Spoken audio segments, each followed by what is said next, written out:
जय जय सिया राम। ओम नमो भगवते वासुदेवाय।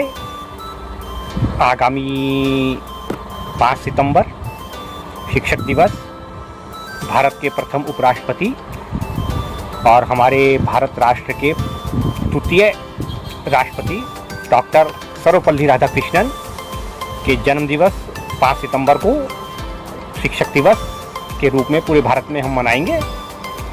डॉक्टर सर्वपल्ली राधाकृष्णन एक बहुत विद्वान शिक्षक थे। आप राजनीति में आने से पहले आपने 40 वर्षों तक अध्यापन के जगत में, शिक्षा के जगत में अपना चिर विस्मरणीय योगदान दिया। आप आंध्र विश्वविद्यालय और काशी हिंदू विश्वविद्यालय के कुलपति रहे। आपके बहुमूल्य योगदान के लिए आपने राष्ट्रीय शिक्षा को सर्वोपरि रखते हुए, उसको मूल मंत्र मानते हुए ही राष्ट्र में शिक्षा के प्रति आपके योगदान को चिर विस्मरणीय बनाने के लिए अपने जन्म दिवस को शिक्षक दिवस के रूप में मनाने का निर्णय लिया था। तब से आज तक 5 सितंबर शिक्षक दिवस के रूप में, और डॉक्टर सर्वपल्ली राधाकृष्णन जो हमारे भारत राष्ट्र के द्वितीय राष्ट्रपति रहे, उनको समर्पण के लिए, उनको श्रद्धासुमन, उनको पुष्पांजलि अर्पित करने के लिए हम उस दिवस को 5 सितंबर को शिक्षक दिवस के रूप में मनाते हैं। धन्य है। अद्भुत श्रृंखला की शुरुआत करेंगे। 5 सितंबर को शिक्षक दिवस के रूप में मनाया जाएगा। इस कड़ी में मैं चितांश अग्रवाल एक नई श्रृंखला आरंभ कर रहा हूँ, जिसका नाम मैंने रखा है सुनहरी यादें, सुनहरे पल। आशाराम वैदिक इंटर कॉलेज में मैंने 2 जुलाई 1981 को प्रवेश लिया था और 30 जून 1988 को इंटरमीडिएट टॉप करने के बाद ही मैंने स्कूली शिक्षा पूरी की थी। कॉमर्स मेरा विषय था, बेहतरीन विषय रहा है। मैं आशाराम वैदिक इंटर कॉलेज का 1988 का टॉपर हूँ, कॉमर्स का, अकाउंट्स में, और बैंकिंग में मुझे डिस्टिंक्शन मिली थी उस ज़माने में। 1984 में 8th और 81 में एडमिशन लेने के बाद 1984 से 8th करने के बाद हम बड़े आशाराम में चले गए। पहले छोटा, इधर मेन बाज़ार में जो छोटा स्कूल हुआ करता था उसको छोटा आशाराम वैदिक इंटर कॉलेज, और बाबूगढ़ में जो आशाराम वैदिक इंटर कॉलेज है उसको बड़ा आशाराम वैदिक इंटर कॉलेज कहा जाता था। 1985 से लेकर के 1988 का जो दौर है वो मेरी स्कूली शिक्षा का स्वर्णिम दौर कहा जाता है। मैंने जिन विद्वान अध्यापकों के संरक्षण में शिक्षा प्राप्त की, उनका जिक्र मैं अगले एपिसोड में करके बताता हूँ आपको। उनके नाम बताता हूँ जिन विद्वान अध्यापकों के साथ मैंने सुनहरे पल बिताए। वो आनंददायक पल जो 2 जुलाई 1981 से आरंभ होकर 30 जून 1988 तक आशाराम वैदिक इंटर कॉलेज में चले, वो आनंददायक क्षण, उनका जिक्र मैं करूँगा। और जिन शिक्षकों के साथ मैंने पल बिताए उनके नाम इस प्रकार हैं। प्रथम मेरे दादाजी स्वर्गीय कौशल किशोर वैश्य, आशाराम वैदिक इंटर कॉलेज के संस्थापक और प्रथम प्रधानाचार्य, 6 भाषाओं के ज्ञाता और ऑलराउंडर। फिर मेरे दादाजी के परम शिष्य, अंग्रेजी के विद्वान अध्यापक श्रीमान श्री SS रॉय। उनके एक और शिष्य जो हैं जी, वो इकोनॉमिक्स, जियो बैंकिंग और अकाउंट्स के परम विद्वान श्रीमान श्री शमशुद्दीन जी। उनके एक और शिष्य, और जिन्हें मैं दादाजी कहता था, श्रीमान श्री राम प्रसाद सिंघल जी। उनके एक और शिष्य, अंग्रेजी के परम विद्वान श्रीमान नरेंद्र मोहन शर्मा जी। इन सभी 4 अध्यापकों ने मेरे स्वर्गीय पिताश्री श्रीमान श्री सत्यभूषण अग्रवाल जी को भी पढ़ाया, शिक्षित किया, और उस तत्पश्चात उन्होंने मुझे भी 1981 से लेकर के 1988 तक आशाराम वैदिक इंटर कॉलेज में पढ़ाया। फिर इसके बाद आते हैं हमारे हिंदी के विद्वान श्रीमान श्री प्रवीण चंद्र शर्मा जी, सामाजिक विज्ञान के परम विद्वान अगस्टीन जॉर्ज, गणित के विद्वान अध्यापक श्रीमान आनंद प्रकाश अग्रवाल, श्री ब्रिजभूषण अग्रवाल, श्री रमेश चंद्र गर्ग ऑलराउंडर, श्रीमान संजय बिश्नोई साइंस के विद्वान अध्यापक, श्रीमान राजेंद्र प्रसाद अग्रवाल जी कॉमर्स के विद्वान ऑलराउंडर, श्रीमान सतीश कुमार मित्तल जी कॉमर्स के विद्वान, श्रीमान श्री नसीम अहमद जी भूगोल के, भौतिक विज्ञान के परम विद्वान श्रीमान आईमन दास जी, भूगोल के परम विद्वान श्रीमान कश्मीरी लाल सैनी, श्रीमान रमेश चंद्र सैनी, श्रीमान पद्म प्रसाद अग्रवाल, श्री महिपाल सैनी जी, श्रीमान समय सिंह सैनी जी, रणजीत सिंह सैनी जी, शिव कुमार रोहिला जी, ये सभी ऑलराउंडर। और जो है बाद में आईमन दास जी भूगोल के ऑलराउंडर विद्वान, भगवती प्रसाद पोखरियाल जी प्रधानाचार्य भी रहे ऑलराउंडर, और श्रीमती प्रमोद रानी गुप्ता मैडम जो हैं एक, वो भी इसी श्रेणी में शामिल है। इन सभी के साथ बिताए गए हसीन पल सुनहरी यादों को सुनहरी यादों के रूप में संकल्पित करूंगा। आपको बताऊंगा कि वो दौर कैसा था। स्वर्णिम दौर, आनंद आएगा आपको। ARV इंटर कॉलेज का स्वर्णिम दौर 2 जुलाई 1981 से आरंभ होकर 30 जून 1988 तक चला। ये मेरी लाइफ का स्वर्णिम दौर था।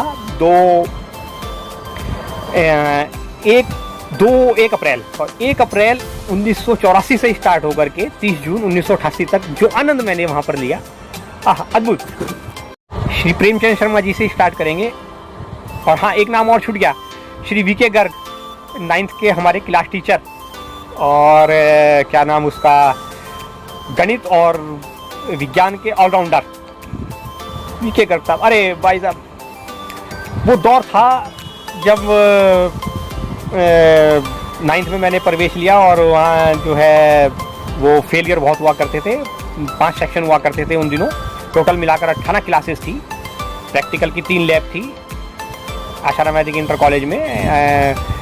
5 सेक्शन 9th के, 5 10th के, 4 11th के, 4 12th के, टोटल मिलाकर 18 सेक्शन, 18 विभाग, और 3 लैब हुआ करती थी उस समय में। ये वो स्वर्णिम दौर था। और लगभग अगर कम से कम भी गिने जाएं तो इस दौरान कम से कम 10,000 स्टूडेंट्स कुल मिलाकर वहाँ पर पढ़ा करते थे आशाराम वैदिक इंटर कॉलेज में। लगभग अगर 60 का एवरेज माना जाए तो 18 सेक्शन इधर थे और 16 इधर थे। टोटल मिलाकर 34 सेक्शन थे। तो 34 मल्टीप्लाई बाई 60 आप कर लीजिए, ज़्यादा ही बैठेंगे, मैं तो कम अनुमान लगा रहा हूँ। इतने स्टूडेंट्स आप आशाराम वैदिक इंटर कॉलेज में उस दौर में शिक्षा ग्रहण किया करते थे।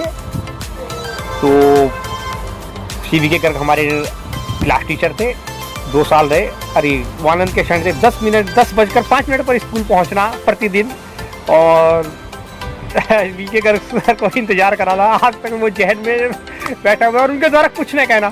क्या क्या क्या क्या स्कूली लाइफ, क्या क्षण थे वो। मैं मॉनिटर था तो, और 2 मिनट में हाजिरी लगाना। 90 स्टूडेंट थे हम उन दिनों, 90 पता नहीं 98 थे 9th E में, जहाँ तक मेरे याद है। वो एक स्वर्णिम दौर था। VK गर्ग साहब हमें गणित 2 पढ़ाया करते थे, और उस समय हमें ब्रिजभूषण गुरुजी ने भी गणित 2 पढ़ाया। तो वो एक चिरविस्मरणीय क्षण थे। मैं जिक्र कर रहा था श्री प्रेमचंद शर्मा जी का, हिंदी के परम विद्वान अध्यापक का, जिनके साथ जो अविस्मरणीय क्षण मैंने बिताए, अद्भुत है वो। उसका जिक्र मैं अगले एपिसोड में करूँगा। श्रीमान श्री प्रेमचंद शर्मा जी ने मुझे 9th और 10th में हिंदी पढ़ाई। अद्भुत साहब। इतना आनंद मैंने साहब उनके साथ लिया हिंदी पढ़ने का, शायद ही किसने लिया हो। ऑलराउंडर थे वो। ट्यूशन भी मैंने उनसे पढ़ी। 9th और 10th में ट्यूशन भी पढ़ी।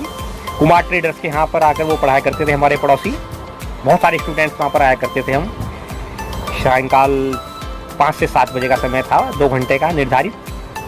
और वो स्कूली शिक्षा सुबह 10 बजे से लेकर के जो 4 बजे तक का स्कूल हुआ करता था 15 अगस्त के बाद 16 अगस्त से। तो वो अद्भुत दिन थे, जो चिरविस्मरणीय हैं। अद्भुत था साहब उनका पढ़ाना। उन्होंने केवल हिंदी में मुझे शिक्षित ही नहीं, दीक्षित भी किया। श्री प्रेमचंद शर्मा जी का हृदय से आभार। उनको पुष्पांजलि के रूप में मैं एक दक्षिणा समर्पित करता हूँ। वो जो विस्मरणीय क्षण थे क्लास में साहब, उनके साथ वो एक बड़ा लंबा सा चैप्टर के किनारे की सीट पर बैठना और किताब के जो अध्याय हुआ करता था उसकी जड़ तक पहुंच जाना और बार बार उनसे समझना और लिखना, और उनका साथ नाराज ना होना। और पूरी क्लास में एक मैथ स्टूडेंट था और एक दो स्टूडेंट और हुआ करते थे, किनारे पर बैठते थे। लेकिन वहाँ सबसे ज़्यादा जो दिमाग में जो क्वेश्चंस चला करते थे उनके आंसर्स आप वो पहले से तैयार करके ले जाना, वो स्क्रिप्ट लिख के ले जाना और श्री प्रेमचंद शर्मा जी से पूरी उसके पूरा समझ लेना, जड़ तक उतर जाना साहब और उनका समझाना, बहुत भूषण आज तक याद है। श्री प्रेमचंद शर्मा जी के श्री चरणों में सादर पढ़ना। आगे बढ़ेंगे। ऑगस्टीन जॉर्ज सामाजिक विज्ञान पढ़ाया करते थे साहब 9th और 10th में। बाद में वो भी आसना वैदिक इंटर कॉलेज के प्रधानाचार्य बने। सामाजिक विज्ञान साहब जड़ तक उतार देता है और समझना, उनसे नाराज न होना, उनका कभी हाथ तक न उठाना। और भाई साहब आप हैरान रह जाएंगे साहब, मैंने ऑगस्टीन जॉर्ज के साथ साहब जितना हसीन क्षण बिताए वो सुनहरी यादों में शामिल हैं। वो भी बड़े अद्भुत हैं साहब। सामाजिक विज्ञान उन्होंने मुझे पढ़ाया था उन दिनों।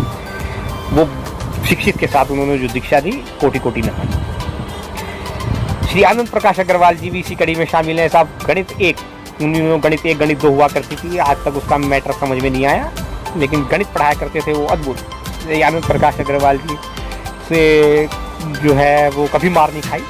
1 जुलाई 1984 से लेकर के 30 जून 1988 तक स्कूल छोड़ने तक सिर्फ एक दिन 15 फरवरी का दिन मुझे याद है। 15 फरवरी 1988 को मैंने श्री एस रॉय से 102 बच्चे थे उस दिन क्लास के अंदर, पूरी उपस्थिति थी क्योंकि आई कार्ड विटनेस होने थे। सिर्फ उस दिन मैंने साहब एस रॉय साहब से साहब उन्होंने मुझे पीटा था पकड़ करके एक उस पर गलती पर।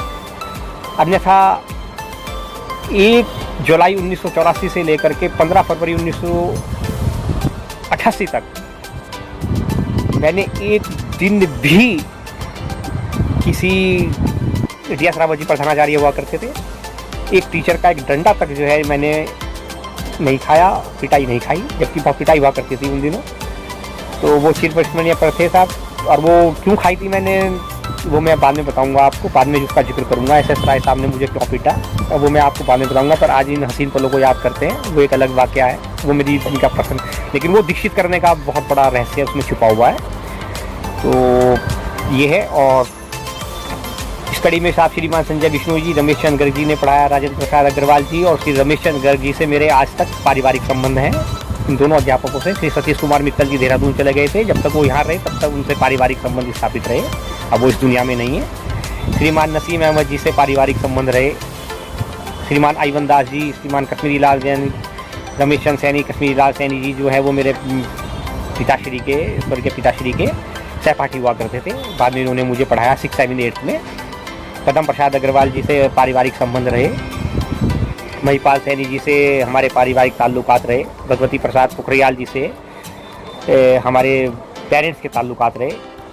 समय सिंह सैनी जी से मेरे पारिवारिक मित्र रहे, मित्रों में भी शामिल रहे। वो हमारा सनातन धर्म आदर्श विद्यालय जब स्थापित हुआ था वहाँ के प्रधानाचार्य जी रहे। उस दौरान साहब जो उन्होंने जो चिरस्मरणीय योगदान सनातन धर्म सभा आदर्श विद्यालय को चलाने में दिया। स्वर्णिम दौर की बन रही वेब सीरीज के मध्य में 2 अत्यधिक ज़रूरी बातें छूट गई हैं जो करनी ज़रूरी हैं।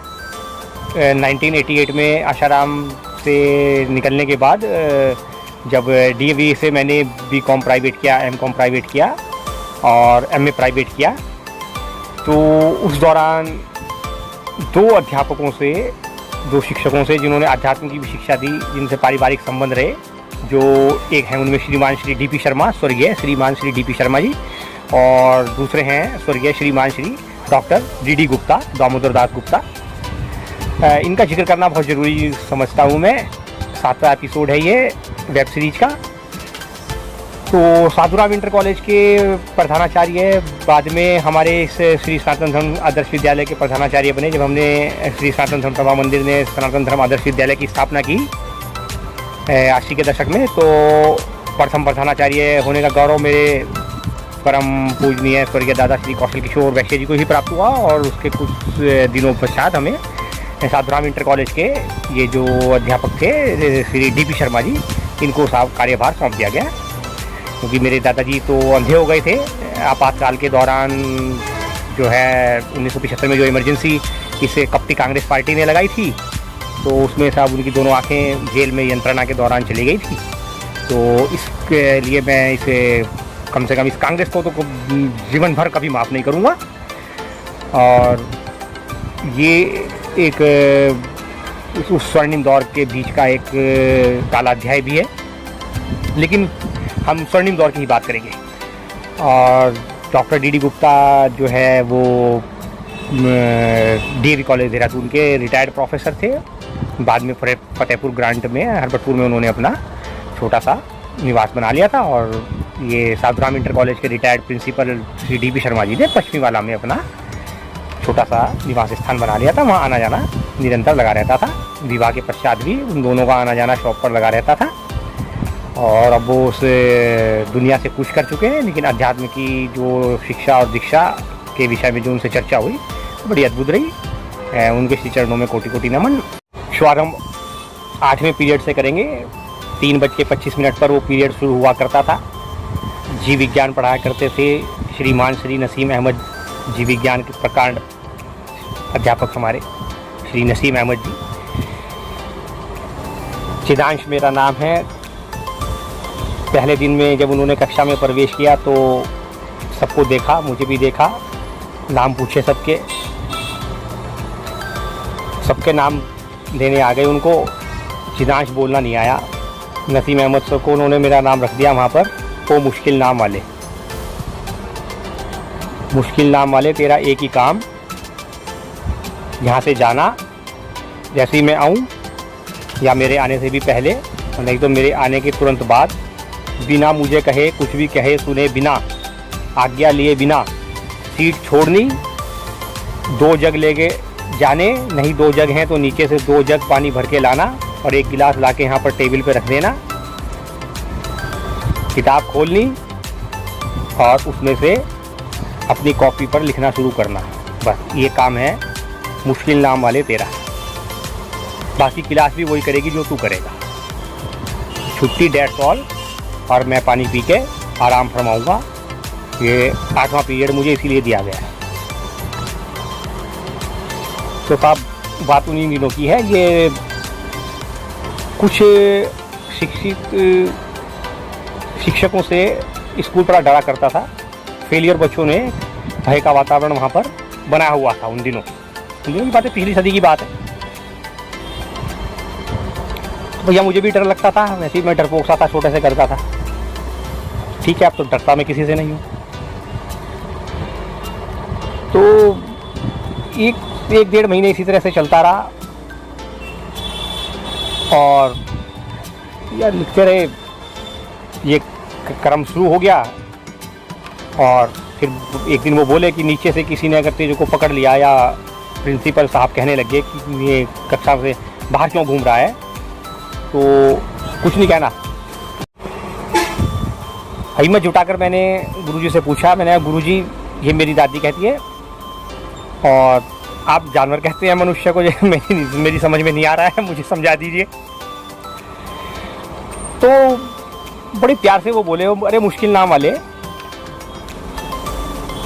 हमारी बोबो ठीक कहती है।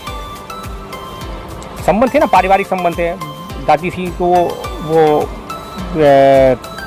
जो है तालिब साहब, और वो पूरा स्कूल वैसे ही जानता था। भाई संस्थापक थे मेरे दादाजी, प्रधानाचार्य रहे, संस्थापक थे। तो मेरी दादी जी को वैसे ही पूरा आशाराम वैदिक इंटर कॉलेज जानता था। चंद्रकांत का नाम वैसे भी फेमस था, उन दिनों भी फेमस था, आज भी फेमस है ईश्वर कृपा से।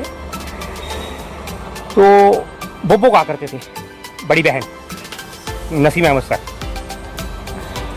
तो तेरी बोबो ठीक कह रही, मुश्किल नाम वाले, पर आदमी है एक तरह का जानवर ही, बल्कि जानवर से भी बदतर है। मैं अपनी बात पे कायम रहूँगा, देख। और जब तू 50 साल का हो जाएगा तुझे खुद ही समझ में आ जाएगा कि आदमी वास्तव में जानवर है। फिलहाल ना तो मैं तुझे समझाऊंगा, ये जीव विज्ञान तेरा सब्जेक्ट नहीं है। तेरा सब्जेक्ट कॉमर्स है, तू कॉमर्स पे ध्यान लगा। जीव विज्ञान तेरा सब्जेक्ट नहीं है, बायोलॉजी तुझे पढ़नी नहीं है, साइंस तेरे पे आती नहीं है। कॉमर्स का तू स्टूडेंट है, अकाउंट्स में तू महारथी है, मैथ्स तेरी बढ़िया है, हिंदी का तू बिल्कुल जिसे कहना चाहिए टॉपर है तू हिंदी का। प्रेमचंद शर्मा जी से जब मेरी बात होती है नीचे वहाँ स्टाफ रूम में, तो एक ही नाम उनके जुबान पर आता है, चिदांश, कि अच्छा वो मुश्किल नाम वाला। ये स्टाफ रूम की बात है ये। तो वैसे ही तू फेमस है, तो जीव विज्ञान तेरा सब्जेक्ट है ही नहीं, तो मैं तुझे इतना ही बताऊंगा कि मनुष्य जो है जानवर है, और 50 साल बाद तुझे खुद समझ में आ जाएगा कि मेरी बात सत्य है, और तेरी दादी जिसे मैं बोबो कहता हूँ उसकी बात कितनी सच है, कितना ट्रूथ है इसमें, ये तुझे 50 साल बाद खुद समझ में आ जाएगा। आज जब मैं अब इस सीट पर बैठकर जब गीता का अध्ययन करता हूँ और इसको अपलोड करता हूँ, तो मुझे श्रीमान श्री नसीम अहमद जी की वही बात याद आती है कि वो सत्य कह रहे थे, और उनके जो कहने का मतलब था कि किताब से पढ़ो और उसमें उतारो, वो तब समझ में नहीं आया जब मैं 9th में था। 9th मतलब इट मीन्स 84 में जब मैं 9th में था, तब वो बात मेरी समझ में नहीं आई कि उन्होंने मुझे किताब से पढ़कर कॉपी में उतारने के लिए क्यों बोला था। लेकिन आज जब मैं श्रीमद् भगवद गीता को पढ़ने के पढ़कर नोट बनाता हूँ, तो मेरी समझ में आता है कि नसीम अहमद सर मुझे क्या समझा रहे थे। ये था, उन्होंने भले ही शिक्षित जितना भी क्या हो, लेकिन उन्होंने दीक्षित जरूर कर दिया, उनका धन्यवाद। तो वो बोले जानवर है, और बोबो भी ठीक कह रही है, बोबो मतलब बड़ी बहन। और देख मुश्किल नाम वाले, तू कुछ लिखे ना लिखे, पेपर तेरे पे सॉल्व होना हो, तू पास है, बस ये नोट कर और शांतिपूर्वक बैठ जा और कॉमर्स पे ध्यान लगा। नसीम अहमद सर, पर उनकी बात मुझे अब याद आती है कि शायद वास्तव में मनुष्य वास्तव में जानवर है। और क्यों है जानवर? जानवर का गोश्त खाने के लिए, एक जानवर का गोश्त खाने के लिए मनुष्य कितने जंगलों को नष्ट करता है, कितना पानी नष्ट करता है, कितनी बर्बादी करता है, तब उसको एक जानवर का 1 किलो मांस प्राप्त होता है, और वो उसको झट से चट कर जाता है। जानवर से भी बदतर है मनुष्य, ये आज मेरी समझ में आ रहा है। 1 किलो मांस प्राप्त करने के लिए एक जानवर को जो अन्न खिलाना पड़ता है, जो खेती करनी पड़ती है, जो चारा उगाना पड़ता है, जो दाना उगाना पड़ता है, वो 20 से 25 किलो अनाज उत्पन्न करना पड़ता है, जिसमें 50 से 100 किलो जल लगता है। 50 से 100 किलो जल में और 20 से 25 किलो दाना उगाने में, ये दाना और पानी ये 120 मनुष्यों की भूख को मिटा सकता है। जी हाँ, 120 मनुष्यों की भूख को ये जीव विज्ञान कहता है। उस समय तो समझ में नहीं आई वो जीव विज्ञान की पुस्तक, लेकिन जब आज मैं उनके विषय में सोचता हूँ कि गीता कहती है ना कि वो भगवान कृष्ण जब अर्जुन से कहते हैं कि जो है हाथियों में ऐरावत हूँ, घोड़ों में उच्च शर्मा हूँ, है ना, पर्वतों में हिमालय हूँ, और अग्नि का तेज हूँ, वाणी का स्वाद हूँ, तो तब मुझे वो समझ में आती है कि यार वो जो उस समय जब नसीम सर मुझे पढ़ा रहे थे, तो वो वास्तव में वो एक्सीलेंस बता रहे थे। ये वो एक्सीलेंस है कि जहाँ भी जिस ऊंचाई को देखो तो समझ लो वो श्री कृष्ण की ऊंचाई है। इसको वो जो विशिष्टता है, वो जो गुणवत्ता है, उस गुणवत्ता में जो केंद्र बिंदु है, जो चेतना है, जो बिल्कुल सेंटर का पोर्शन है, वो वास्तव में कृष्ण। आज वो समझ में आ रहा है साहब। तो ये थी वो शिक्षा जो आशाना मैत्री इंटर कॉलेज में उन्होंने दी, और जिसको मैं एक दीक्षा के रूप में लेता हूँ।